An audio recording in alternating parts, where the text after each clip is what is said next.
6 na buwan matapos akong kalatkarin, palabas ng palengke bilang isang magnanakaw, nakatayo ako ngayon sa gitna ng entablado ng fiesta. Ang suot kong damit? Iyon ang ebidensya ng aking kahihiyan at ang magiging mitya ng pagbagsak ng sarili kong kapatid. Ang boses ng announcer ay umaalingaw-ngaw sa buong plaza ng Negros, kasabay ng malakas na hiyawan ng mga tao at ang makukulay na pailaw sa langit. Ngunit sa pandinig ko, tila bumagal ang takbo ng mundo. Ang bawat hakbang ko sa gitna ng runway ay may kaakibat na bigat ng 6 na buwan ng pagdurusa, puyat, at mga luhang pumatak sa bawat hibla ng telang suot ko.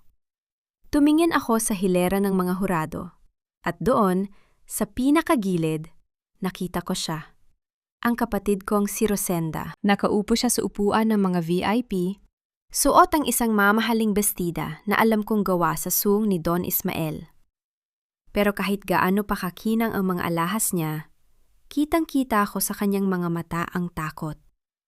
Putlang-putla siya habang nakatingin sa akin, tila nakakita ng isang multo na bumangon mula sa hukay na siya mismo ang naghukay. Isang mapait na ngiti ang sumilay sa aking mga labi.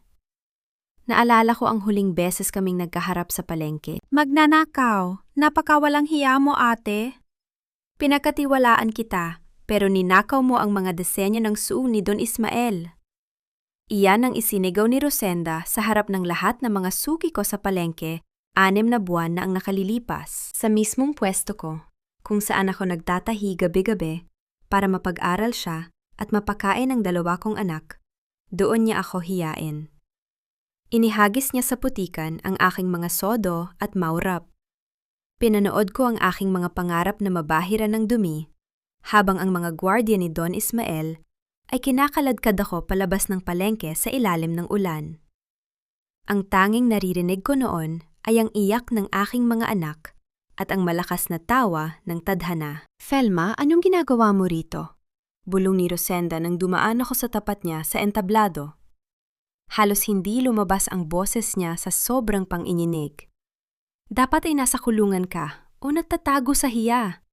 Paano ka nakakuha ng tiket para sa kompetisyon na ito? Hindi ko siya sinagot. Sa halip, mas lalo kong itinaas ang aking noo. Ang suot kong terno ay gawa sa pinong pinya na may feo ng mga rosas na tila totoo. Ang disenyong sinasabi niyang ninakaw ko sa kanila. Ngunit may isang lihim ang bestidang ito na tanging ang tunay na lumikha lamang ang nakakaalam. Nagpatuloy ako sa paglalakad hanggang sa makarating sa dulo ng runway. Ang liwanag ng mga spotlight ay tila humahalik sa aking balat. Isang init na matagal kong ipinagkait sa aking sarili. Ladies and gentlemen, miyuling nagsalita ang announcer.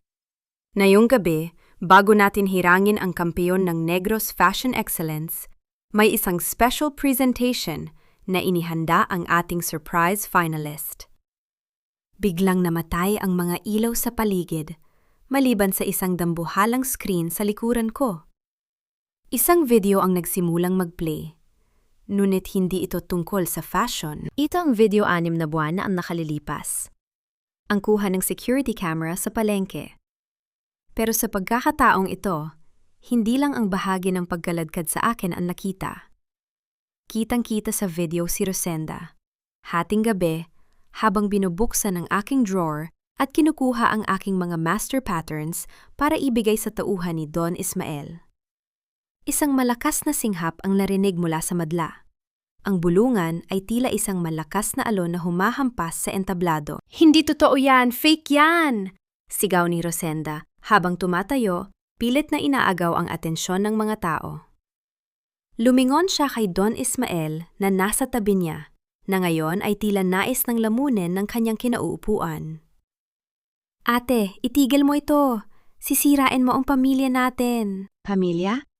Sa wakas ay nagsalita ako. Ang boses ko ay umalingaw-ngaw sa buong platza sa tulong ng mikropunong nakakabit sa aking damit. Rosenda, ang pamilya ay hindi nagtatanim ng ebidensya para ipakulong ang sariling dugo.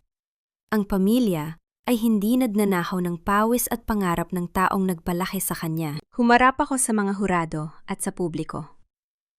Ang disenyong ipinagmamalaki ng suom ni Don Ismael at ng aking kapatid ay ang mismong disenyong nasa suot ko ngayon. Sinasabi nilang ninakaw ko ito? Kung gayon, hamunin niyo silang ipakita ang reverse knot sa loob ng laylayan ng kanilang mga gawa. Humakbang ako palapit kay Rosenda, na ngayon ay napapalibutan na ng mga bulong ng pandidiri mula sa kanyang mga kapwa VIP. Rosenda, itinuro ko sa iyo ang lahat ng alam ko sa pananahi. Pero nakalimutan kong ituro sa iyo ang isang bagay. Kinuha ko ang dulo ng aking bestida at ipinakita ang loob ng tahi. Ang bawat tahi ng isang tunay na mananahi ay may kaluluwa. At ang kaluluwa ng gawa ko ay hinding-hindi mo kailanman mananakaw. Biglang tumunog ang isang malakas na alerto mula sa screen. Isang live feed mula sa Zoom ni Don Ismael ang lumitaw. Nakita ang mga awtoridad na kasalukuyang kinukumpiska ang mga kagamitan at mga peking dokumento ng kumpanya. Ito ang bunga ng 6 na buwang tahimik na pakikipagtulungan ko kay Gabriel, ang anak ni Don Ismael na mas pinili ang katarungan kaysa sa yaman ng ama. Napaupo si Rosenda sa sahig. Humahagulhol habang tinatakpan ang kanyang mukha sa tindi ng hiya. Ang lahat ng taong dating humamak sa akin sa palengke ay ngayon ay nakatitig sa kanya ng may pagkasuklam. Ngunit bago pa matapos ang gabi, isang huling twist ang lumabas sa screen. Isang dokumento na may lagda ni Rosenda. Isang kontrata na nagbebenta sa akin hindi lang bilang magnanakaw, kundi bilang isang sakripisyo para makuha niya ang pwesto bilang chief designer. Tumingin ako sa langit at huminga ng malalim. Ang amoy ng hangin sa Negros ay hindi na kasing pait ng dati. Tapos na ang gabi ng pagtatago. Ang katarungan, Rosenda, ay hindi parang damit na pwedeng isuot at hubarin kung kailan mo gusto. Madiin kong sabi, habang ang mga pulis ay dahan-dahang lumalapit sa kinalalagyan nila ni Don Ismael. Ito ay parang sinulid. Maaaring magkabuhol-buhol, pero sa huli, palaging babalik sa dulo. Ang palakpakan ng mga tao ay tila isang bagong awit para sa akin. Ngunit sa likod ng tagumpay na ito, alam kong ito pa lang ang simula. Dahil ang sugat na iniwan ng isang kapatid ay hindi basta-basta natatahi ng kahit anong gintong sinulid. Dahan-dahan akong bumaba ng entablado, nilampasan ng aking humahagulhol na kapatid nang hindi siya nililingon. Ang huling nakita ko bago ako tuluyang makalabas sa backstage ay ang mukha ni Gabriel. Tumango sa akin ng may paggalang, ngunit may isang bagay na hindi ko inaasahan. Isang pamilyar na boses mula sa dilim ng backstage ang tumawag sa pangalan ko. Isang boses na akala ko ay matagal na ring nawala, kasabay ng aking dangal. Thelma, akala mo ba ay tapos na ang lahat dahil lang nakuha mo ang trophy na ito?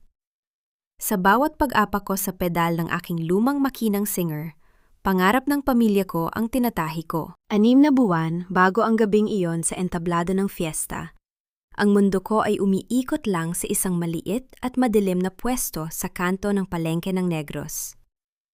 Ang amoy ng tuyo at sariwang isda mula sa kabilang hilera ay humahalo sa amoy ng langis ng makina at bagong tabas na tela.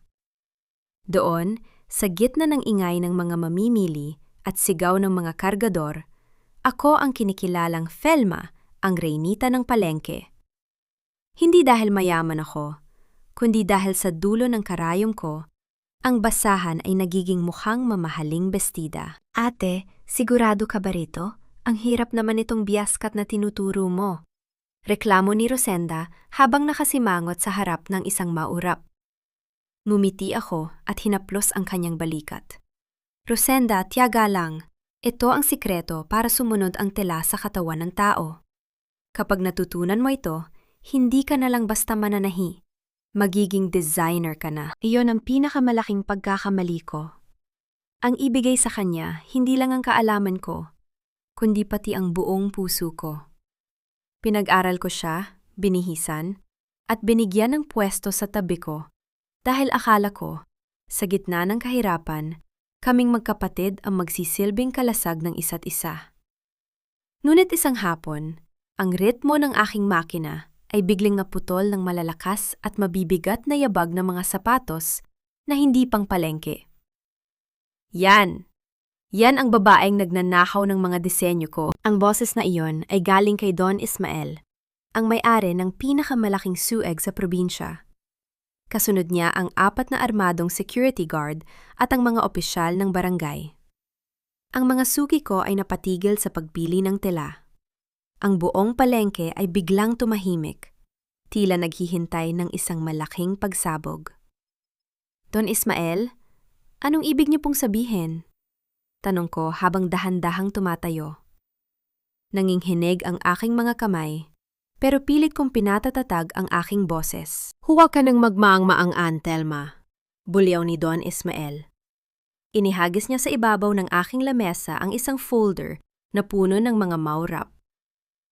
Ang mga disenyong ito para sa darating na koleksyon ng aking suong ay nawala kagabi. At ayon sa aking witness, dinala mo ang mga ito rito para gayahin at ibenta sa murang halaga. Hindi totoo yan! Ako ang gumuhit ng mga pattern na yan! Gabi-gabi akong hindi natutulog para mabuo yan! Sigaw ko. Lumingon ako kay Rosenda, naghahanap ng kakampi. Rosenda, sabihin mo sa kanila. Nakita mo akong nagpupuyat, diba? Sabihin mo sa kanila na sa atin ang mga disenyong yan. Ngunit ang nakita ko sa mga mata ng kapatid ko ay hindi awa, kundi isang malamig na determinasyon. Dahan-dahan siyang lumapit kay Don Ismael at tumayo sa likuran nito. Ate, patawad. Hindi ko na kayang itago ang totoo, sabi ni Rosenda sa boses na pilit na pinaiyak. Nakita kita kagabi. Akala ko ay naglilinis ka lang sa zoo ni Don Ismael bilang part-time. Pero nakita-kitang kinukuha ang mga papeles sa opisina niya. Sabi ko sa'yo, mali yan. Pero hindi ka nakinig. Para akong binagsakan ng langit at lupa. Ang kapatid na pinakain ko, ang kapatid na tinuruan ko, ay siya pang humahawak ng kutsilyong sumasaksak sa aking likuran. Rosenda, anong sinasabi mo? Hindi ako makapaniwala. Bakit ka nagsisinungaling? Magnanakaw ka talaga, Thelma! Sigaw ng isang kapitbahay na dati ay binibigyan ko ng mga libreng retaso. Akala namin ay desente ka. Yun pala ay linta ka na sumisipsip sa gawa ng iba. Ang publikhiya ay tila isang malapot na putik na ibinuhos sa buo kong pagkatao. Sa loob ng ilang minuto, ang lahat ng respeto na binuo ko sa loob ng 10 taon sa palengke ay nawala. Ang mga gwardiya ay marahas na lumapit sa akin. Hinablot nila ang aking mga braso, tila ako ay isang kriminal na pumatay ng tao. Ilabas ang babaeng yan, at kumpiskahin ang lahat ng gamit sa pwestong ito. Utos ni Don Ismael. Huwag! Ang makina ko! Iyan lang ang buhay namin! Pagsusumamo ko habang kinakaladkad ako palabas ng palengke. Sa gitna ng kaguluhan, inihagis ni Don Ismael ang aking mga sodo sa putika ng kalsada. Pinanood ko ang aking mga pangarap na tapakan ng mga tao. At doon, sa gilid ng aking pwesto, nakita ko si Rosenda. Kinuha niya ang aking paboritong gunting, ang gunting na minana ko pa kay nanay, at isinilid sa kanyang bulsa habang nakangisi. Ate, huwag kang mag-alala. Bulong niya nang dumaan ako sa tapat niya. Sapat na para ako lang ang makarinig. Aalagaan ko ang mga disenyo mo sa ilalim ng pangalan ni Don Ismael. Mas may pera doon kaysa dito sa mabahang palengke. Ang sakit ng pagkakatraidor ay mas matindi pa sa higpit ng pagkakahawak ng mga gwardiya sa akin. Ngunit ang pinakamasakit na bahagi ay hindi ang pagkawala ng aking dangal sa harap ng buong Negros. Mama! Mama! Saan niyo dadalhin ang mama ko? Ang iyak na yon ay parang isang matalim na karayom na bumaon sa puso ko. Nakita ko ang aking 7 taong gulang na anak, si Carla, na tumatakbo sa gitna ng ulan. May hawak siyang isang maliit na piraso ng tinapay, ang merienda na binili ko para sa kanya bago dumating ang mga gwardiya. Humahabol siya sa akin, nadadapa sa putikan. Ang kanyang maliit na mukha ay punong-puno ng luha at takot. Mama, huwag niyo pong saktan ng mama ko. Mabait ang mama ko. Isang gwardya ang marahas na tumulak kay Carla para hindi ito makalapit sa sasakyan ng barangay. Napasubsob ang aking anak sa maruming tubig ng kalsada. Carla! Carla, anak! Sigaw ko. Habang isinasara ang pinto ng sasakyan, ang huling nakita ko bago kami umalis ay ang aking anak na nakaluhod sa putik, umiiyak ng malakas, habang pinapanood ang kanyang ina na kinakaladkad palayo na parang isang basura. Sa tabi niya, nakatayo si Rosenda. Tinitingnan ang aking anak nang walang anumang emosyon. Hawak ang susi ng aking pwesto na kinuha na ng mga bago niyang amo. Doon, sa loob ng madilim na sasakyan, kasabay ng ulan na humahampas sa bintana, namatay ang Thelma na mananahi. At sa bawat patak ng luha ko para sa aking anak, isang bagong sinulid ang nabubuo sa puso ko. Isang sinulid na gawa sa poot at determinasyon. Magbabayad kayo, bulong ko sa dilim. Isang araw, bawat tahi na ninakaw nyo, bawat patak ng luha ng anak ko, ay sisingilin ko ng may interes. Ang katahimikan sa loob ng aming maliit na barong-barong ay mas masakit pa sa ingay ng palengke. Wala na ang masiglang ritmo ng aking makina. Ang tahing naririnig ko na lamang ay ang mahinang ubo ni Carla at ang patak ng ulan sa aming tumutulang bubong. Mama, kiniginaw po ako, bulong ni Carla. Hinawakan ko ang kanyang noo. Nag-aapoy siya sa lagnat. Ang pagkakadapa niya sa maruming kanal nung araw na kaladkarin ako ng mga gwardya ay nag-iwan ng hindi lang pilat sa kanyang tuhod, kundi pati matinding sakit sa katawan. Dahan-dahan akong tumayo at tinignan ang aking pitaka. 50 piso. Iyon na lang ang natitirang pera namin. Hindi sapat pambili ng antibiotic. Hindi sapat pambili ng disenteng pagkain. Sa 12 taon kong pagtatrabaho, hindi ko akalaing darating ang araw na magiging pulubi ako sa sarili kong bayan. Dahil sa kataksilan ng sarili kong dugo, lumabas ako ng bahay, suot ang lumang kapote, at nadbakasaling lumapit sa mga dating kakilala. Pumunta ako sa patahiyan ni Aling Nena, ang pinakamalaking shop sa kabilang kanto. Aling Nena, baka po pwede niyo akong bigyan ng kahit anong tahiin. Kahit pang merenda lang po para sa gamot ng anak ko. Pagsusumamo ko, tumingin sa akin si Aling Nena nang may halong takot at pandidiri. Thelma, pasensya na. Pero balita sa buong palengke ang ginawa mo kay Don Ismael. Sabi ni Rosenda, pati raw ang mga tela ko ay baka nakawin mo kapag pinagkatiwalaan kita. Ayaw ko ng gulo. Pero Aling Nena, alam niyo namang hindi ko magagawa iyon? Umalis ka na, Thelma. Baka makita pa tayo ng mga tauhan ni Don Ismael, madamay pa ang pwesto ko. Pagtataboy niya sa akin, bago mabilis na isinara ang pinto. Naglakad ako sa gitna ng kalsada. Ang bawat patak ng ulan ay tila humahalo sa aking luha. Halos lahat ng shop na pinuntahan ko, iisa ang sagot. Magnanakaw ka, Thelma. Nilaso na ni Rosenda at Don Ismael ang bawat pintong pwede kong pasukin. Ginawa nila akong isang peste sa Negros. Padaan ako sa tapat ng isang marangyang butik nang mapansin ko ang isang pamilyar na disenyo sa bintana. Isang modern Filipiniana na may asymmetrical cut. Nanigas ako. Iyon ang disenyong pinagpuyatan ko noong nakaraang buwan. Ngunit sa label na nakasabit, nakasulat ang Rosenda's Couture, exclusively for Ismael Textiles. Sa galit ko, lumapit ako sa salamin at tinitigan ng tahi. At doon, nakita ko ang isang bagay na nagpabilis ng tibok ng puso ko. Ang tahi ay magulo. Ang laylayan ay hindi pantay. At ang pinakaimportante, ang tela ay nagsisimulang humiwalay sa seam dahil mali ang pagkaka-overlock. Rosenda, nakuha mo nga ang maurap ko, pero hindi mo nakuha ang kamay ko. Ninakaw mo ang plano, pero hindi mo alam ang pundasyon. Bumalik ako sa bahay nang may dalang pait, pero may isang bagong ningas sa aking isipan. Kinuha ko ang isang maliit na sako ng mga retasong itinago ko noon. Mga pinagtabasan ng mamahaling sutla at satin. Mama, anong gagawin niyo? Tanong ni Carla habang nakabalot sa kumot. Gagawa tayo ng himala, anak, bulong ko. Kinuha ko ang aking karayom at ang huling piraso ng sinulid na tila kulay ginto. Wala akong makina, pero meron akong mga daliri na binuo ng 3 dekada ng karanasan. Buong gabi akong hindi natulog sa tabi ng aking may sakit na anak. Sa bawat tusok ng karayom, iniisip ko ang bawat shinyok ni Rosenda. Ginamit ko ang mga maliliit na retaso para bumuo ng isang maliit na manika para kay Carla. Ngunit hindi ito basta manika. Ang bawat bahagi nito ay tinahi ko gamit ang aking pirma. Ang reverse knot na itinago ko sa ilalim ng bawat hem.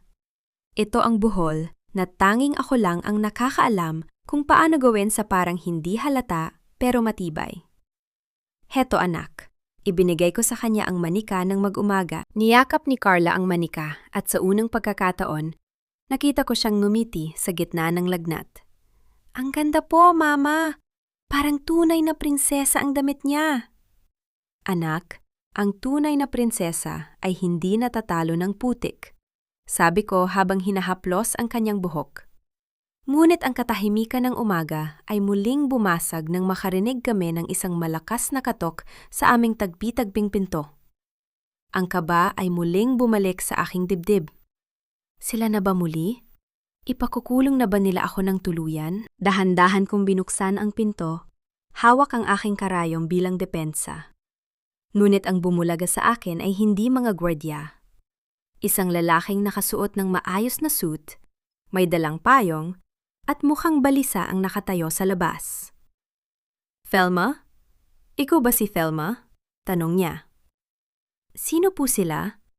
Kung tauhan kayo ni Don Ismael, wala na kayong makukuha sa akin, sigaw ko. Hindi ako tauhan ni Don Ismael, sabi ng lalaki habang dahan-dahang itinaas ang kanyang kamay. Ako si Gabriel. Anak ako ni Don Ismael. At mayroon akong kailangang ipakita sa iyo na magpapabago sa kapalaran mo. Inilabas niya mula sa kanyang bag ang isang bestida, ang mismong bestidang nakita ko sa butik kanina. Ngunit sa pagkakataong ito, ang tahi ay tuluyan ng bumigay at ang tela ay wasak. Binili ito ng fiancé ko para sa engagement party namin bukas. Pabulong na sabi ni Gabriel. Ang kanyang mga mata ay puno ng pagkadismaya sa sariling ama. Sabi ng kapatid mo, perpekto ito. Pero kaninang umaga, nang isukat ito, gumuho ang lahat. Sabi ng head tailor namin, tanging ang taong gumawa ng pattern na ito ang makakaalam kung paano isasalba ang telang ito. Tumingin ako kay Gabriel, pagkatapos ay sa wasak na damit. Ang pagkakataon ay kumatok sa aking pinto sa gitna ng ulan. Bakit mo ako tinutulungan, Gabriel? Hindi mo ba alam na magnanakaw ang turing ng tatay mo sa akin? Hamon ko. Alam ko kung sino ang magnanakaw, Thelma. Sagot niya nang may seryosong mukha. At alam kong hindi ikaw yon. Handa ka bang patunayan sa kanila na ang gawa mo ay hindi kayang gayahin ng kahit anong peking tahi? Napatingin ako sa aking mga kamay na puno ng mga tusok ng karayom. Ang laban ay nagsisimula na muli. Pumasok si Gabriel sa loob ng aming barong-barong. Yumuko siya para hindi tumama ang kanyang ulo sa mababang kisame na gawa sa pinagtagni-tagning yero at sako. Tumingin siya sa paligid, sa tulo ng ulan na sinasalit ng mga balde, sa aming maliit na lamesa, at kay Carla na nanginginig sa ilalim ng manipis na kumot. Nakita ko ang pagdaan ng matinding awa sa kanyang mga mata. Isang bagay na hindi ko inaasahan mula sa dugo ng isang Don Ismael.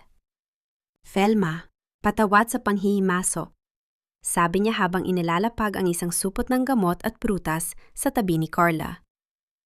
Nakita ko ang nangyari sa palengke 6 na buwan na ang nakalilipas. Gusto kitang tulungan noon, pero pinigilan ako ng tatay ko. Sabi niya, business is business. Pero nang makita ko ang fiancé ko na umiiyak dahil sa nasirang damit na ito, na-realize ko na ang business ng tatay ko ay isang malaking panloloko. Hindi ako kumibo.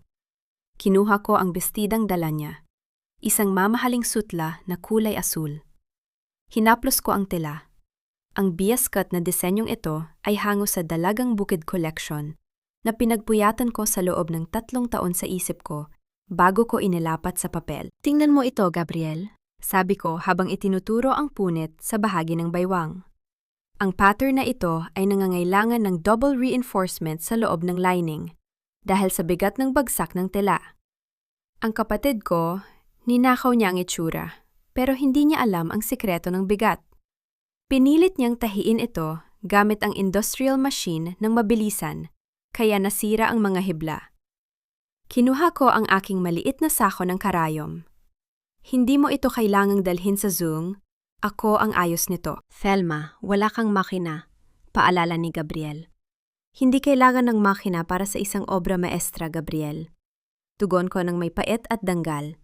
Ang kamay ng isang ina na itinuring na magnanakaw ay mas matalas kaysa sa kahit anong bakal ni Don Ismael. Magdamag akong nagtrabaho sa ilalim ng liwanag ng isang gasera.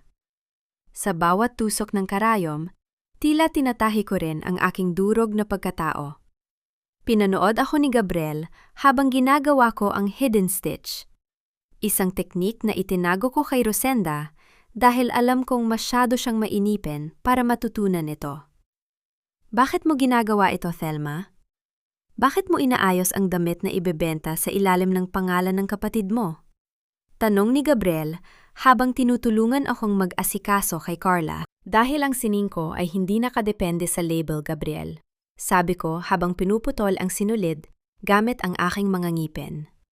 Ginagawa ko ito para malaman mo at malaman ng buong Negros na may mga bagay na hindi nabibili ng pera at hindi na nanakaw ng kataksilan.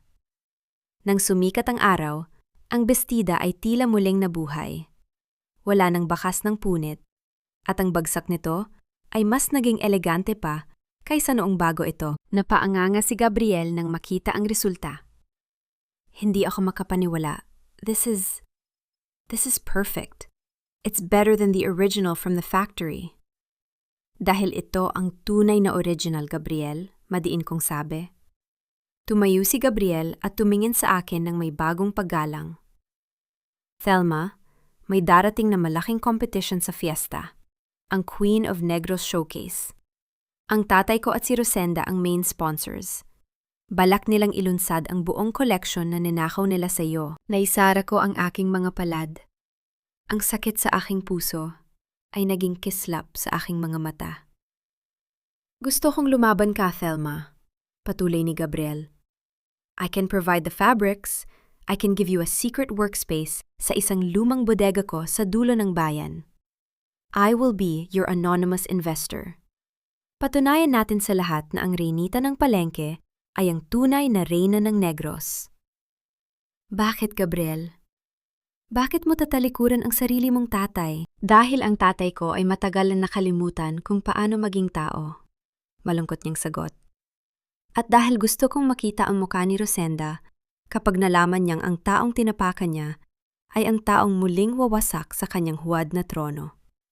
Tumingin ako kay Carla na mahimbing nang natutulog dahil sa gamot na dala ni Gabriel. Tumingin ako sa aking mga daliri na may mga bagong sugat mula sa magdamag na pananahi. Hindi lahat ng tahi ay pantay, Gabriel, bulong ko. At sa darating na fiesta, sisiguraduhin kong ang bawat sinulid na gagamitin ko ay magiging lubid na bibitay sa kanilang mga kasinungalingan. Ngunit bago umalis si Gabriel, may iniwan siyang babala na nagpabigat sa aking pakiramdam. Thelma, mag-ingat ka. Hindi lang ang patterns mo ang kinuha ni Rosenda.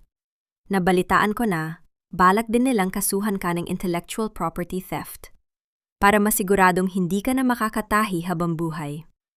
May hawak silang mga legal na papel na nagsasabing sila ang unang nagrehestro ng mga disenyo mo. Nanlamig ang aking buong katawan. Hindi lang pala pwesto ang kinuha nila. Balak nilang burahin ang pangalan ko sa kasaysayan ng Negros. Sige, Gabriel, sabi ko habang kinukuha ang aking lumang gunting. Sabihin mo sa kanila, handa na ang tela. Handa na rin ang mananahi. At sa pagkakataong ito, Wala akong ititirang allowance para sa kanilang patawad. Ang lihim na bodega ni Gabriel sa gilid ng malawak na tubuhan ay naging kuta ng aking muling pagbangon.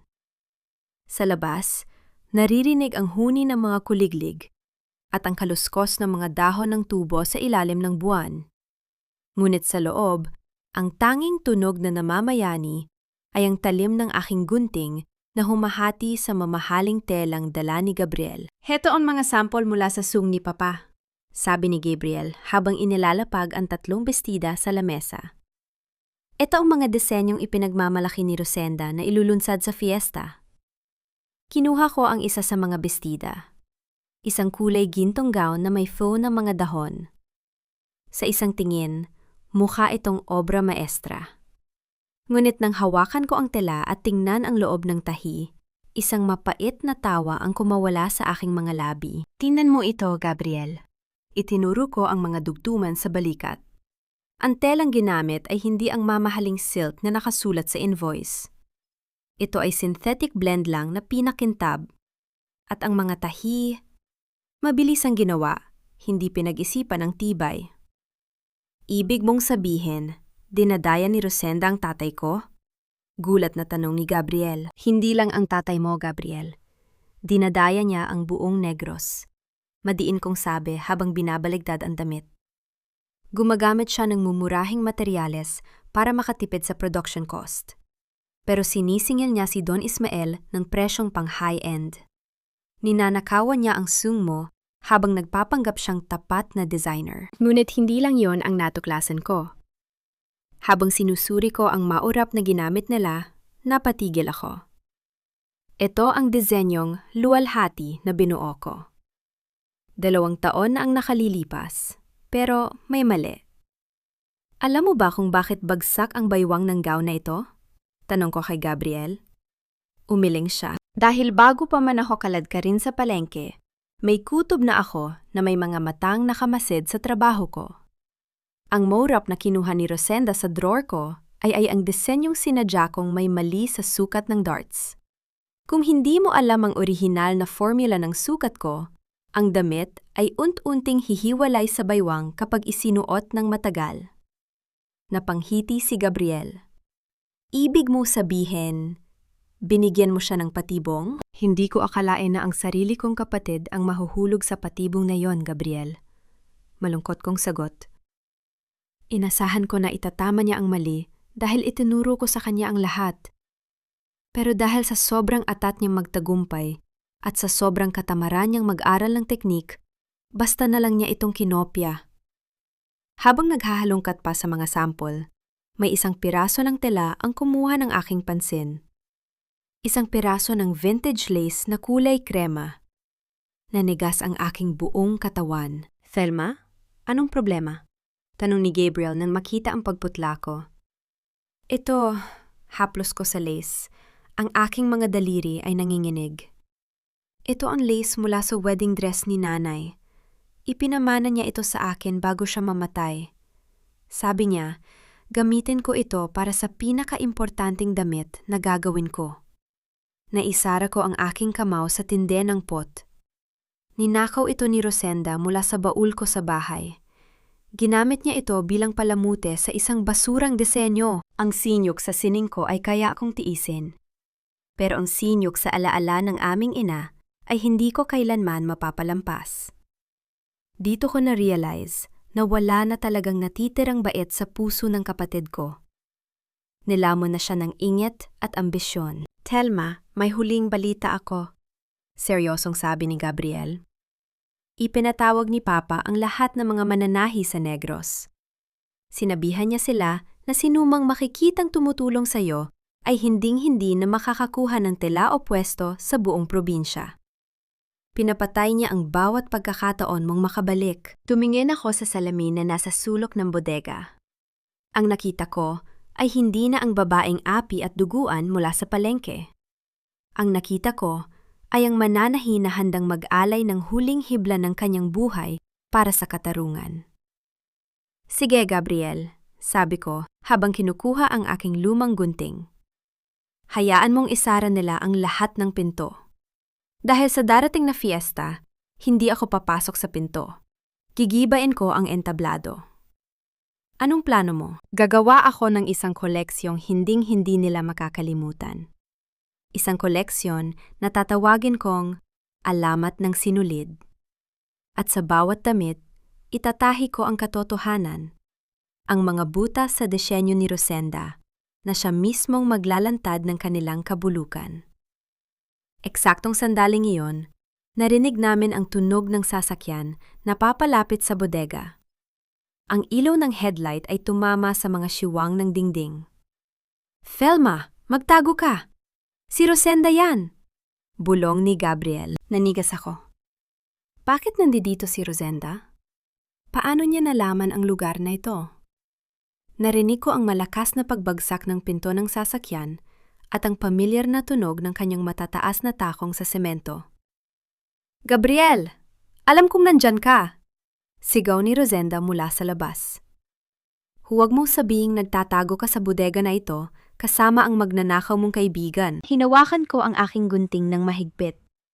Ang anino ni Rosenda ay dahan-dahang lumalapit sa pintuan ng bodega. Bitbit ang banta na tila isang karayom na handang tumusok sa aking muling nabubuong pangarap. Mabilis akong nagtago sa likod ng dambuhalang bunton ng mga lumang canvas at balumbon ng mga retaso. Pigil ang aking paghinga habang idinidiin ko ang aking likod sa malamig na pader ng bodega. Narinig ko ang pagbukas ng pinto, ang nakakanghilong tunog ng kalawang na bakal na tila hiyaw ng isang babala. "Gabriel! I know you're here! Bakit hindi nakasusi ang pinto?" Ang boses ni Rosenda ay matalim, puno ng otoridad na hindi sa kanya. Narinig ko ang yabag ng kanyang sapatos. Tak-tak, tak-tak, palapit sa gitna ng silid. "Naglilinis lang ako, Rosenda. Bakit ka nandito? Hindi ba dapat ay abala ka sa paghahanda para sa grand launch niyo ni Papa?" Kalmadong sagot ni Gabriel. Maririnig ang kalansing ng mga bote ng pintura. Pilit na ginagampanan ang papel ng isang artistang nagpipinta. "Nag-aalala si Don Ismael sa iyo. Sabi niya, masyado ka raw nagyalagay sa basurang bodegang ito." Asik ni Rosenda. Narinig ko ang paghinto ng kanyang mga yabag. "At ano ito? Bakit may mga hibla ng mamahaling silk sa sahig?" "Gabriel, hindi pintura ang gamit sa ganitong tela." Tumigil ang tibok ng puso ko. Nakalimutan naming iligpit ang mga pinagtabasan kanina. Hinanap ko ang mga iyan para sa isang mixed media project ko. "Bakit? Pati ba ang mga basurang tela ay kailangan kong ipagpaalam sa chief designer ng tatay ko?" Bawi ni Gabriel ng may halong pangungutya. Narinig ko ang singhal ni Rosenda. "Siguraduhin mo lang. Dahil kung malalaman ni Don Ismael na ginagamit mo ang resources ng kumpanya para sa kung ano-anong walang kwentang bagay, hindi lang ang allowance mo ang puputulin niya." Matapos ang ilang minutong tila habang buhay sa akin, muling narinig ang pagdaing ng pinto. Umalis na siya. Lumabas ako mula sa pinagtataguan, pawis na pawis at nanginginig ang mga kamay. "Gabriel, masyado nang mapanganib. Baka bumalik siya." "Hindi na siya babalik na yung gabi," seryosong sabi ni Gabriel habang dahan-dahang nilalapitan ang isang kahon na nakatago sa ilalim ng kanyang mesa. "Felma, hindi tayo pwedeng huminto. Kung nalaman ni Rosenda na nandito ka, itutuloy nila ang kaso laban sa'yo bago pa sumapit ang fiesta." Inilabas niya mula sa kahon ang isang balumbon ng tilang tila gawa sa sinag ng buwan. Isang purong hablon mula sa pinakamahuhusay na manghahabi ng negros, hinaluan ng pinong tilaginto na sinulid. "Ito ang gagamitin mo," sabi ni Gabriel. "Ito ang magiging kaluluwa ng alignment ng sinulid." Hinaplos ko ang tela. Napakalamig nito sa balat, kasing linaw ng aking hangarin. "Salamat, Gabriel. Ngayong gabi, sisimulan ko na ang unang tahi." Sa loob ng sumunod na 2 linggo, ang bodega ay naging mundo ko. Sa ilalim ng bumbilya na binalot namin ng itim na plastik para hindi makita ang liwanag sa labas, pinuo ko ang aking koleksyon. 13 bestida. Bawat isa ay sumisimbolo sa 13 taon kong pagpapakapagod sa palengke. Hindi lang basta tahi ang ginagawa ko. Sa bawat laylayan, Gumamit ako ng isang teknik na hindi ko kailanman itinuro kay Rosenda. Ang fluorescent thaw. Gamit ang isang espesyal na sinulid na tila ordinaryo sa ilalim ng araw, sinuburda ko ang pangalan ng aking mga anak, Carla at Mateo, sa loob ng bawat lining. Isang lihim na pirma na lilitaw lamang sa ilalim ng ultraviolet na ilaw ng entablado. Thelma, kailangan mong makita ito, sabi ni Gabriel isang hapon habang nagbabasa ng diaryo. Binasa ko ang balita. Rosenda Valderrama, nagreklamo. Mga mamahaling sutla sa Negros, biglang nagkaubusan. Nagtataka na siya, nakangiting sabi ko. Napapansin niya na ang lahat ng dekalidad na supplier ay hindi na nagbebenta sa suong ni Don Ismael. Ang hindi niya alam, lahat ng stocks ay nandito na sa atin. Pero nagiging desperado na sila, Thelma, babala ni Gabriel. Nagpapakalat na sila ng mga tauhan sa paligid. Sinasabi ni Don Ismael na may isang underground designer na sumasabotahe sa kanila. Kapag nahanap nila ang lugar na ito, hayaan mo silang maghanap, madiin kong sabi, habang tinatapos ang huling buhol ng reverse knot sa aking pangunahing obra. Guro ako ng sining na ito, Gabriel. Ang sining na itinayo sa pait ay hindi basta-basta natitibag ng takot. Ngunit habang nagtatahi ako, naramdaman ko ang isang kakaibang tingin mula sa labas ng maliit na bintana ng bodega. Isang aninong mabilis na nawala nang lumingon ako.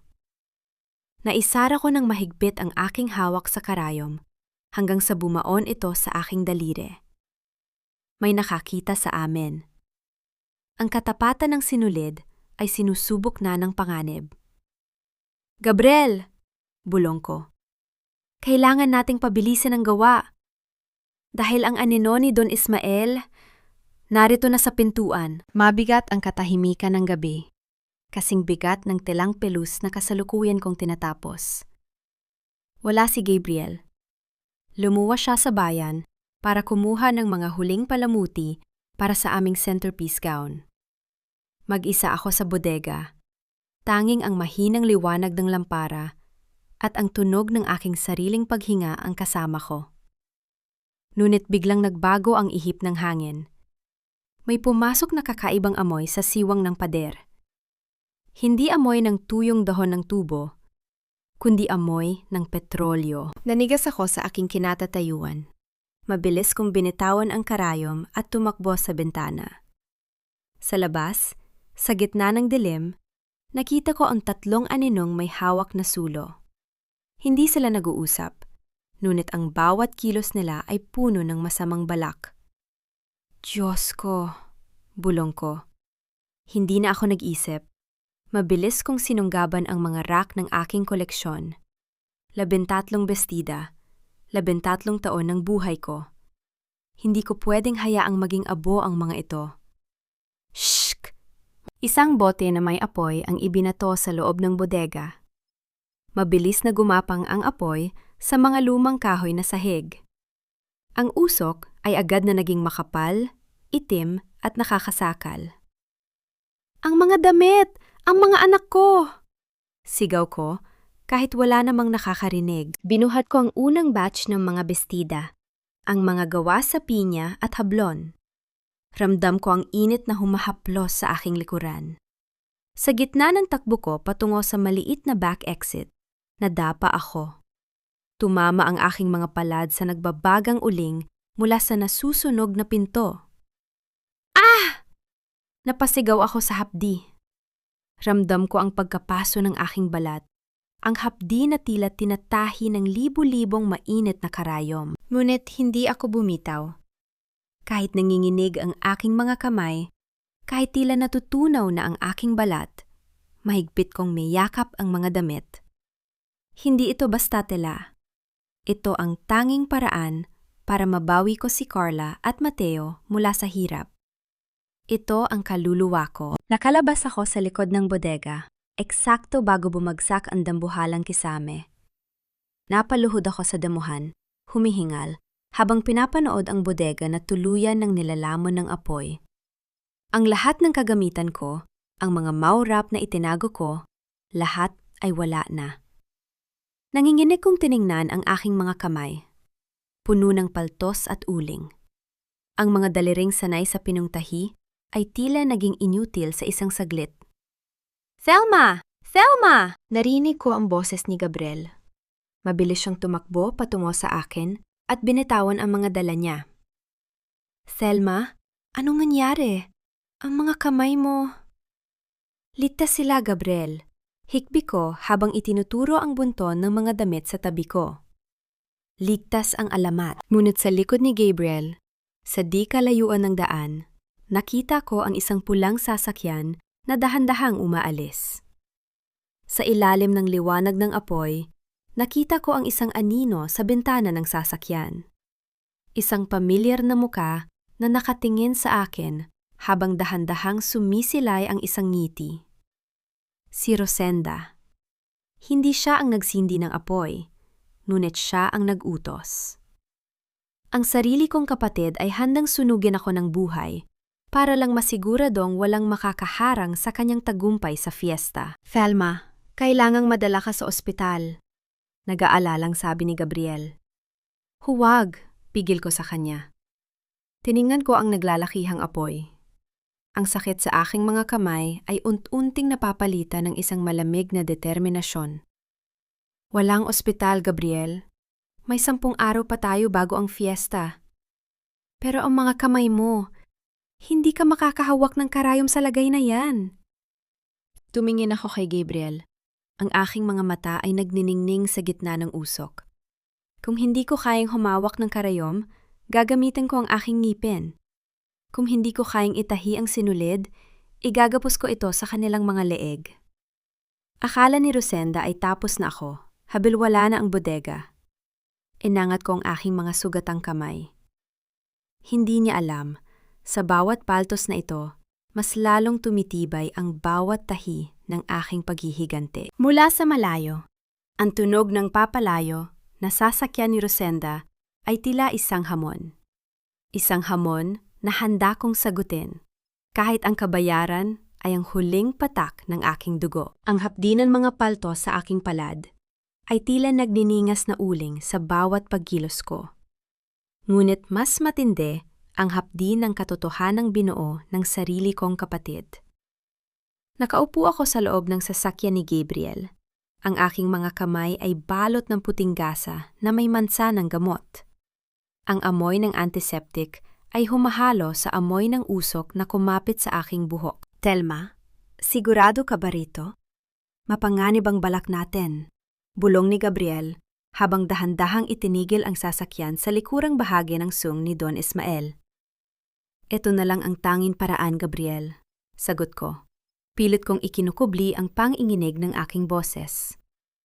Ang sinunog nila ay ang mga damit, pero ang katotohanan ay nakatago pa rin sa loob ng mga pader na yan. Kailangan nating makuha ang orihinal na maurap bago nila ito tuluyang burahin. Gamit ang master key ni Gabriel, dahan-dahan kaming pumasok sa loob ng dambuhalang patahian. Ang dilim sa loob ay kasing lamig ng semento. Ang amoy ng bagong telang galing sa ibang bansa ay nanunuot sa aking ilong. Ang amoy ng tagumpay na ninakaw nila sa akin. Dumiretso kami sa cutting room. Doon, sa gitna ng malalawak na mesang gawa sa matigas na kahoy, nakita ko ang mga balumbon ng tela na handa ng tabasin para sa huling ratsada ng produksyon bago ang fiesta. "Tingnan mo ito, Gabriel," sabi ko habang dahan-dahang lumalapit sa dulo ng mahabang mesa. Hinaplos ko ang gilid ng kahoy, doon sa bahaging hindi pansinin. Gamit ang aking nanginghinig na daliri, kiniskis ko ang makapal na alikabok sa ilalim ng sulok ng mesa. Doon, lumitaw ang isang maliit na marka, isang krus na may 3 tuldok sa gilid. "Ano yan?" tanong ni Gabriel. "Ang aking mafanbimat," niti ko ng may pait. Tuwing bubuo ako ng isang komplikadong pattern, nagmamarka ako sa mesa para siguradong pantay ang bagsak ng tela. Ito ang markang tanging, ang gumawa lang ng orihinal na pattern ang makakaalam. Hindi ito mabubura ng kahit anong pintura ni Don Ismael. Ngunit hindi lang iyon ang pakay ko. Naglakad kami patungo sa private office ni Rosenda.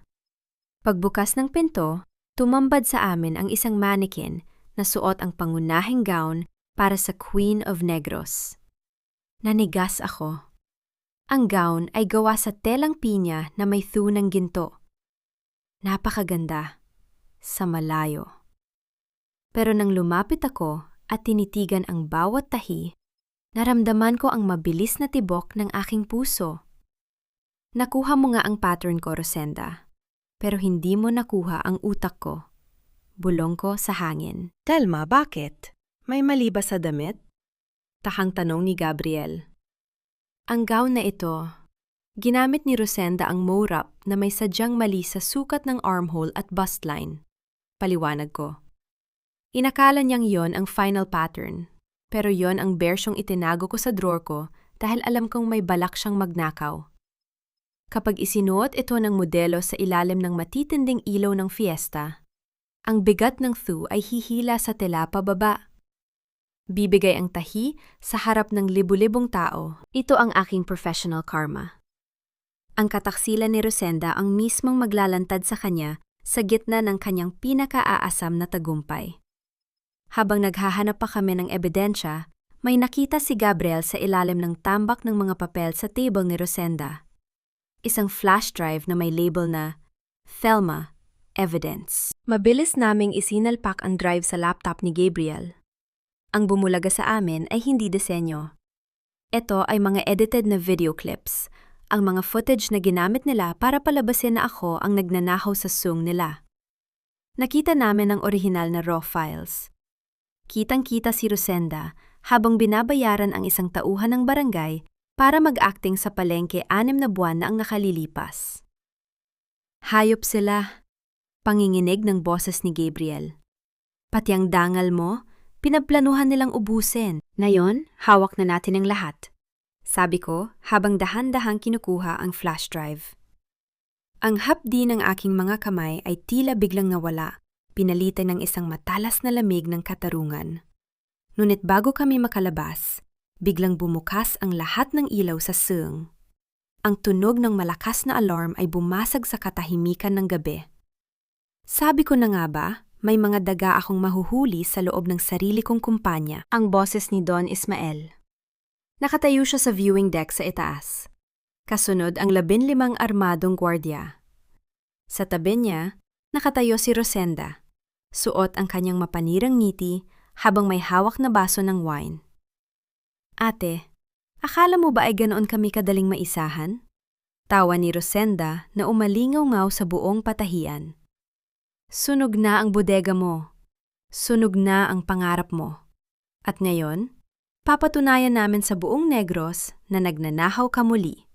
Sa loob mismo ng opisina ko. Tiningnan ko si Rosenda ng diretso sa mata. Sa pagkakataong ito, hindi na ako ang Thelma na nakaluhod sa putikan. Ang tahi niyo ay marupok, Rosenda. Sigaw ko sa gitna ng ingay ng alarm. At sa gabing ito, sisiguraduhin kong ang buong sung niyo ang bibigay. Cliffhanger. Habang pinaliligiran kami ng mga gwardya, itinaas ni Gabriel ang kanyang cellphone at may pinindot na button. Ang screen ni Don Ismael sa viewing deck ay biglang nagpalit ng imahe. Ipinakita ang live streaming ng video ng kataksilan ni Rosenda sa lahat ng social media page ng Negros. Ang ingay ng alarm sa loob ng sung ay tila naging background music na lamang sa mas malakas na dagundong ng kaba sa dibdib ni Rosenda. Nakatitig siya sa dambuhalang monitor sa viewing deck kung saan paulit-ulit na nag-iere ang kuha ng kanyang pakikipagsabuatan. Ang bawat comment na lumalabas sa livestream, taksil, magnanahaw ng disenyo, boycott Ismael Textiles, ay tila mga karayom na tumutusok sa kanyang kapalaluan. Gabriel, anong ginawa mo? Hiyaw ni Don Ismael. Ang kanyang muka ay naging kasing pula ng telang pelus, at ang baso ng wine sa kanyang kamay ay tuluyan ng nabitawan, lumika ng isang malutong na tunog ng pagkabasag sa semento. Itinatama ko lang ang tahi ng pamilyang ito, Papa. Malamig na sagot ni Gabriel habang nananatiling nakatayo sa harap ko, nagsisilbing kalasag laban sa mga gwardyang nag-aalinlangan na kung susugod pa ba o hindi. dahil alam nilang libo-libo ang nanonood sa kanila. Lumingon ako kay Rosenda. Nakahawak siya sa riles ng viewing deck. Nanginginig ang buong katawan. Ate, itigil mo ito. Ipapaliwanag ko lahat ni Papa. Akala ko kasi... Akala mo ay sapat na ang sunugin ang bodega ko para patahimikin ang katotohanan. Sigaw ko sa kanya. Ang boses ko ay hindi na nanginginig sa takot, kundi sa nag-aapoy na paniningil. Rosenda, itinuro ko sa iyo ang bawat tahi, bawat gupit, at bawat disenyong ninakaw mo. Pero hindi mo natutunan ang pinakamahalagang leksyon. Ang isang mananahi ay marunong mag-audit ng sarili niyang buhay.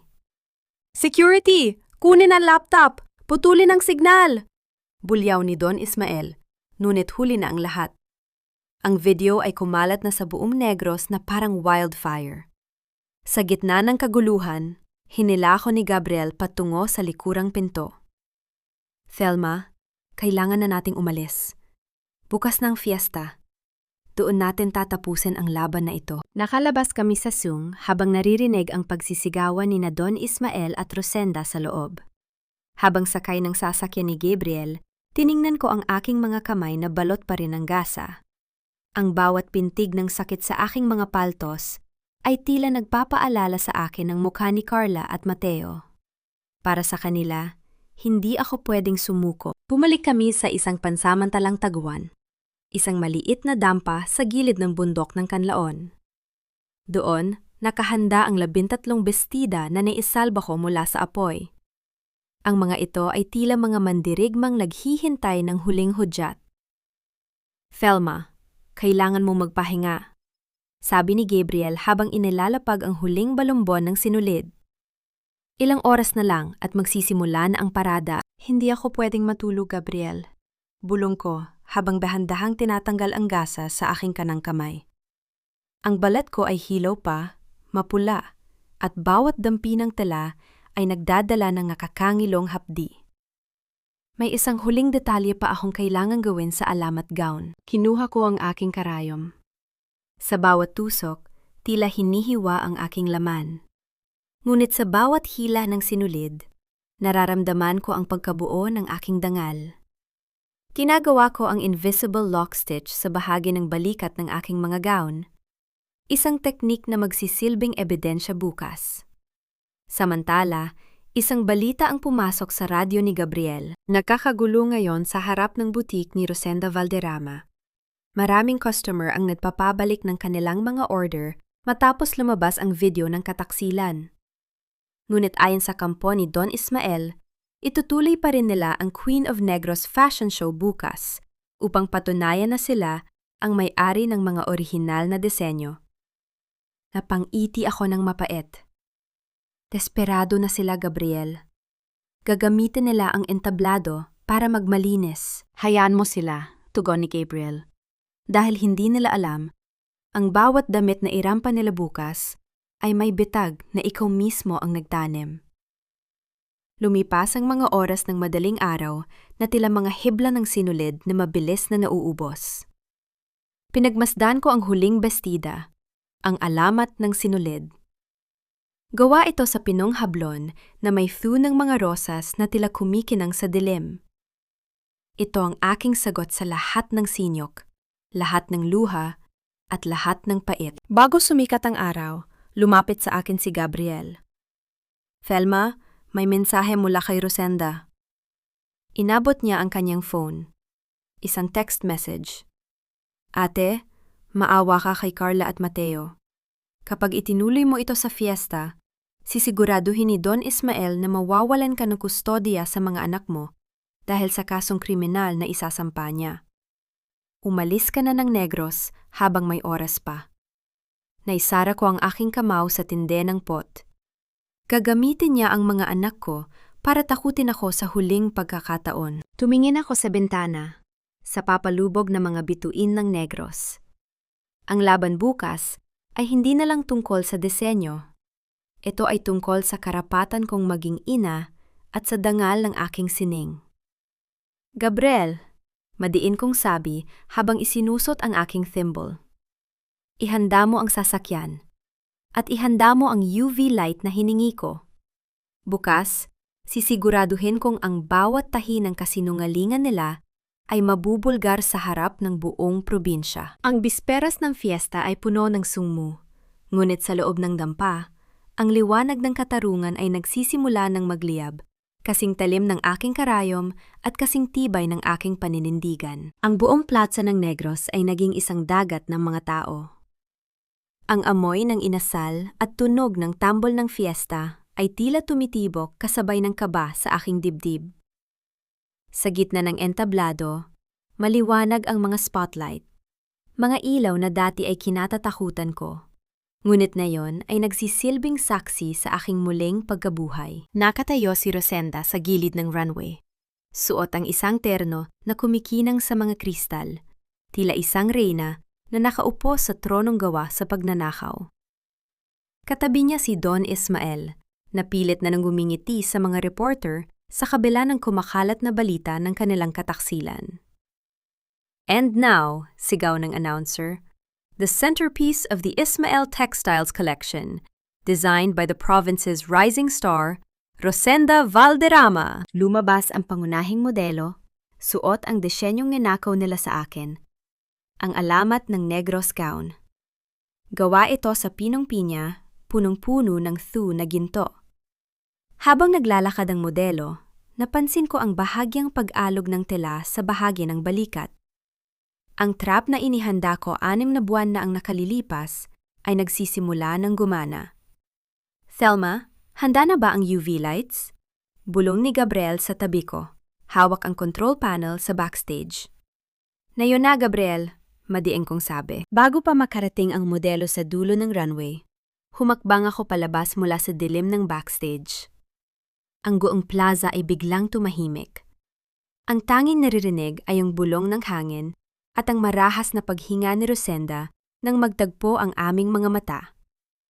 Thelma, anong ginagawa mo rito? Security! Sigaw ni Don Ismael, ngunit walang gumalaw. Ang mga gwardya ay hinarangan ng mga dating kasamahan ko sa palengke na ngayon ay nandoon para sa katarungan. Don Ismael, Rosenda, sabi ko. Ang boses ko ay umalingaw-ngaw sa buong plaza sa tulo ng mikropunong ibinigay ni Gabriel. Sinasabi niyo na ang gawang ito ay sa inyo? Na ang bawat tahi ay bunga ng inyong henyo? Magnanakaw ka, ate! Umalis ka rito! Sigaw ni Rosenda. Bakas ang desperasyon sa kanyang mukha. Kung ang gawang ito ay sa inyo, hamon ko, bakit hindi niyo maipaliwanag kung bakit ang damit ay nagsisimula ng bumigay? Eksaktong sandaling iyon. Ang matinding init ng mga spotlight at ang bigat ng theo sa maling pattern ay nagbunga ng sakuna. Isang malutong na shhh ang narinig. Ang tahi sa bahagi ng bust line at armhole ng modelo ay tuluyan ng bumigay sa harap ng lahat. Ang gown na ipinagmamalaki nila ay dahan-dahang nawasak habang suot ng modelo. Ang mga tao ay napasinghap. Ang mga flash ng kamera ay naging mas mabilis. Patayin ang mga ilaw! Ibalot ang modelo! Bulyaw ni Don Ismael. Ngunit bago pa man sila makakilos, sumenyas ako kay Gabriel. Dim the stage lights! Turn on the black light! Utos ko. Biglang nagbago ang kulay ng paligid. Ang asul na liwanag ng UV lights ay bumalot sa buong entablado. At doon, tumambad ang katotohanang hinding-hindi nila mabubura. Sa lahat ng mga gown na kasalukuyang nasa runway, kabilang ang wasak na damit ng main model, lumitaw ang mga kumikinang na letra sa loob ng mga lining at laylayan. Sa ilalim ng bawat tugtungan, malinaw na mababasa ang theo na gamit ang aking lihim na fluorescent thread. Property of Thelma. Mama's love for Carla at Mateo. Ito ang aking invisible signature. Isang teknik na tinubord ako sa bawat maurap bago pa man ito nakawin ni Rosenda. Ang bawat sinulid na ito ay may pangalan ko at ng mga anak ko. Sigaw ko sa gitna ng hiyawan ng madla. Rosenda, nakuha mo ang pattern, pero hindi mo alam na ang bawat tahi ay may kaluluwang nagsasalita kapag ang katotohanan ay pilit na nilulunod. Napaupo si Rosenda sa entablado, Ang kanyang hiya ay naging kasing pait ng lason. Ang video ng kanyang pakikipagsabwatan kay Don Ismael ay muling ipinalabas sa dambuhalang screen. Sa pagkakataong ito ay may kasama ng audio ng usapan nila tungkol sa pagsunog sa aking bodega. "You're finished, Papa," sabi ni Gabriel habang lumalabas sa entablado kasama ang mga opisyal ng National Bureau of Investigation, NBI. "Ang bawat kontrata mo, bawat benta ng telang substandard at ang tangkang pagbatay kay Thelma, lahat yan ay may katapat na rehas." Dahan-dahang lumapit sa akin si Rosenda, nakaluhod, humahagulhol, habang tinatangkang hawakan ang laylayan ng aking damit. Ate patawad. Niloko lang ako ni Don Ismael. Pamilya tayo, 'di ba? Maawa ka sa akin." Tinitigan ko ang aking kapatid. Tinitigan ko ang babaeng napatapon sa akin sa putikan, habang ang anak ko ay may sakit. Ang hapdi sa aking mga kamay ay tila biglang humupa. Napalitan ng isang malamig na kapayapaan. "Pamilya tayo, Rosenda," bulong ko. Sapat na para siya lang ang makarinig. "At dahil pamilya tayo, ituturo ko sa iyo ang huling leksyon. Ang bawat maling tahi ay kailangang baklasin para makapagsimulang muli. Huwag mo akong hinga ng awa. Hingin mo ang awa ng mga taong pinagnakawan mo ng dangal." Ang mga pulis ay lumapit at dahan-dahang binuhat sina Don Ismael at Rosenda palabas ng entablado sa gitna ng matitinding pangungutya ng buong Negros. Naiwan akong mag-isa sa runway. Itinaas ko ang aking mga sugatang kamay, hindi para humingi ng trophy, kundi para damhin ang hanging malaya. Ang alarma ng sinulid ay tapos na, at sa dulo ng bawat hibla, ang katarungan ay nanatiling matibay. Narinig ko ang tawag ng aking mga anak mula sa baba ng entablado. "Mama! Mama!" Tumakbo ako pababa at niyakap sila ng mahigpit. Wala ng ulan, wala ng putik, at wala na ang takot na baka bukas ay wala kaming makain.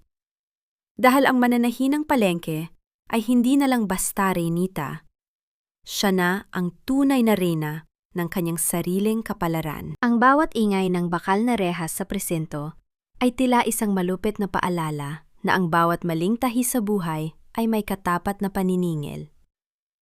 Isang linggo na ang nakalilipas matapos ang gabi ng fiesta, ngunit ang buong Negros ay tila hindi pa rin nakaka-move on sa eskandalong yumanig sa mundo ng fashion at negosyo sa probinsya. Nakatayo ako sa harap ng salamin sa aking bagong opisina. Isang maliit ngunit maaliwalas na espasyo sa sentro ng bayan na ipinahiram sa akin ng Provincial Trade Office matapos akong kilalanin bilang Designer of the Year. Wala na ang amoy ng lansa ng palengke. Ang tanging nalalanghap ko ngayon ay ang halimuyak ng mga sariwang bulaklak at ang bango ng bagong telang silk. "Thelma, narito na ang huling ulat mula sa korte," sabi ni Gabriel habang pumapasok sa silid. May dala siyang folder na may selyo na hustisya. Tiningnan ko ang mga papel. Si Don Ismael ay nahaharap sa patong-patong na kaso, arson, fraud, at multiple counts of intellectual property theft. Dahil sa dami ng mga supplier na lumutang para magreklamo tungkol sa mga substandard na tela, mukhang matatagalan siya sa loob ng selda. Ang kanyang sung ay pansamantalang ipinasara at si Gabriel na ang namumuno sa muling paglilinis ng pangalan ng kanilang pamilya. At si Rosenda? Mahina kong tanong. Nasa labas siya, buntong hininga ni Gabriel. Gusto kanya makausap bago siya formal na hatulan ng suspension ng kanyang professional license? Wala na siyang mukhang maiharap sa mga tao, Thelma. Ang lahat ng kanyang kliyente ay tumalikod na sa kanya. Lumabas ako sa lobby. Doon, nakita ko si Rosenda. Wala na ang kanyang mamahaling bestida at ang kanyang mapanirang ngiti. Nakasuot siya ng simpleng t-shirt at maong. Ang kanyang mga mata ay mugto at nakatitig lamang sa sahig. Nang maramdaman niya ang presensya ko, dahan-dahan siyang tumingala. "Ate," bulong niya. Ang boses niya ay basag, tila isang sinulid na malapit ng maputol. "Pumunta ako rito para ibigay ito." Inabot niya sa akin ang isang maliit na pouch. Pagbukas ko, nandoon ang aking paboritong gunting, ang gunting ni nanay na ninakaw niya noon sa palengke. Patawad ate, nilamon ako ng ingit. Hitpi ni Rosenda habang lumuluhod sa harap ko. Hindi inaalintana ang mga taong nakatingin. Akala ko kapag nakuha ko ang tagumpay mo, magiging masaya ako. Pero sa bawat tahi na ginagawa ko gamit ang pattern mo, pakiramdam ko ay sinasakal ko ang sarili ko. Ngayon, wala na akong lahat. Pati ang dangal ko, tinapon ko. Tiningnan ko ang gunting sa aking palad. Naalala ko ang bilya ni nanay. Ang gunting ay panggupit ng tela, hindi ng ugnayan ng pamilya. Tumayo ka, Rosenda. Sabi ko nang may boses na matatag pero walang halong galit. Ang patawad ay hindi isang bagay na ibinibigay ng libre. Ito ay pinaghihirapan. Anong gagawin ko, ate? Kahit maging alila mo ako, gagawin ko. Pagsusumamo niya. Hindi kita kailangang maging alila, tugon ko. Pero ito ang kondisyon ko. Tatanggapin kita rito sa shop ko, pero hindi bilang designer. Magiging tofu, junior assistant ka. Ikaw ang maglilinis ng mga makina, ikaw ang magliligpit ng mga retaso, at ikaw ang mag-aasikaso sa mga suking dati mong hinya. Gagawin mo yan sa loob ng 1 taon nang walang sahod. Ang perang kikitain mo ay ididiretso natin sa scholarship fund ng mga anak ng mga mananahi sa palengke. Napatitig sa akin si Rosenda. Gulat sa aking alok. Ate, pagkatapos ng lahat ng ginawa ko, bibigyan mo pa rin ako ng pagkakataon? Ginagawa ko ito hindi dahil nakalimutan ko ang ginawa mo kay Carla at Mateo. Madiin kong sabi. Ginagawa ko ito dahil gusto kong matutunan mo ang halaga ng bawat hibla bago mo ito gawing damit. Ang sining natin ay hindi tungkol sa kinang, kundi tungkol sa katapatan. Kung kaya mong lunukin ang hiya mo para matuto, manatili ka. Kung hindi, malayang bumukas ang pinto para sa iyo. Dahan-dahang tumango si Rosenda. Ang kanyang mga luha ay pumatak sa semento. Salamat, ate. Pang-ako, hindi ko nabibitayin ang tiwala mo. Humarap ako sa bintana kung saan tanaw ang bulkang Kanlaon. Ang buhay ay tila isang dambuhalang piraso ng tela. Maraming mansa, maraming punit, at minsan ay nagkakabuhol-buhol ang mga sinulid. Pero hanggat may hawak kang karayom at may determinasyon kang itama ang bawat tahi, palaging may pagkakataong makabuo ng isang bagong obra maestra. Pumasok sina Carla at Mateo sa silid. Bitbit ang kanilang mga gamit sa eskwela. Niyakap nila ako ng mahigpit. Mama, tahiin niyo po ba yung costume ko para sa school play? Tanong ni Carla. Ngumiti ako at hinaplos ang kanyang buhok. Oo naman anak, at sa pagkakataong ito, gagamit tayo ng pinakamatibay na sinulid sa buong mundo. Ano po yun, ma? Tanong ni Mateo. Ang sinulid ng katotohanan. Bulong ko habang pinagmamasdan ang bagong simulang nakalatag sa aking harapan. Sa labas, ang sikat ng araw sa Negros ay nagniningning. Tila nagbibigay ng basbas sa bawat bagong tahi ng aking buhay. Tapos na ang alamat ng pait. Nagsisimula na ang kwento ng tunay na mananahi. 1 taon ang mabilis na lumipas. Kasing bilis ng pagtakbo ng sinulid sa aking makina. Ngayong umaga, ang sikat ng araw sa Negros ay tila mas malambot, humahalik sa karatula ng aking bagong tayong shop sa sentro ng bayan. Alas ni Thelma, tatak ng katapatan. Hindi na ito ang madilim at masikip na pwesto sa kanto ng palengke. Ang aking atelier ay malawak, maputi, at puno ng mga tilang hablon na sadyang hinahabe para sa aking mga disenyo. Sa dingding, maayos na nakakuwadro ang aking gunting, ang gunting ni nanay na muli kong nakuha. Hindi na ito simbolo ng pagnanakaw, kundi isang paalala na ang tunay na talim ay nanggagaling sa katarungan. Ate, tapos ko na pong linisin ang mga bobbin at isort ang mga retaso ayon sa kulay. Mahinang sabi ni Rosenda habang lumalapit sa akin. Nilingon ko ang aking kapatid. Wala na ang kintab ng kanyang mga pekeng alahas. Ngayon ay nakasuot siya ng simpleng uniforme ng shop. Bagaman may bakas pa rin ng lungkot sa kanyang mga mata, nakikita ko ang isang bagong uri ng ningning. Ang ningning ng isang taong dahan-dahang binabawi ang kanyang nawalang hiya. Sa loob ng isang taon, hindi siya dumaing. Tinanggap niya ang bawat utos, bawat pagwawasto, at ang bawat sulyap ng mga taong nakakaalam ng kanyang nagawa. Salamat, Rosenda. Tango ko sa kanya. Maari mo nang ihanda ang pinya para sa fitting ni Governor mamaya. Siguraduhin mong tama ang pagkakatali ng reverse knot sa loob. Opo ate, sisiguraduhin ko pong matibay. Sagot niya bago tahimik na bumalik sa kanyang pwesto. Hindi ko pa siya lubos na napapatawad dahil ang sugat ng kataksilan ay hindi parang telang madaling tagpian. Pero sa bawat araw na nakikita ko siyang nagpapakahirap para matuto, nararamdaman ko ang dahan-dahang pag-alis ng pait sa aking puso. Ang pamilya, tulad ng tela, ay maaaring mapunit. Pero nasa sa atin kung hahayaan natin itong maging basahan o itatahi nating muli para maging bago. Bumukas ang pinto at pumasok si Gabriel. Dala ang isang bungkos ng mga sariwang bulaklak. Happy first anniversary, Thelma. O, dapat ko na bang sabihing Ma'am Thelma? Dahil sa haba ng pila ng mga orders mo, napatawa ako ng mahina. Si Gabriel ang naging katuwang ko sa pagpapatakbo ng negosyo nang may etika at tanggal. Ang sung ng kanyang ama ay tuluyan ng naisara at ang bawat makina nito ay naibenta para pambayad pinsala sa mga mananahi at manghahabing niloko ni Don Ismael.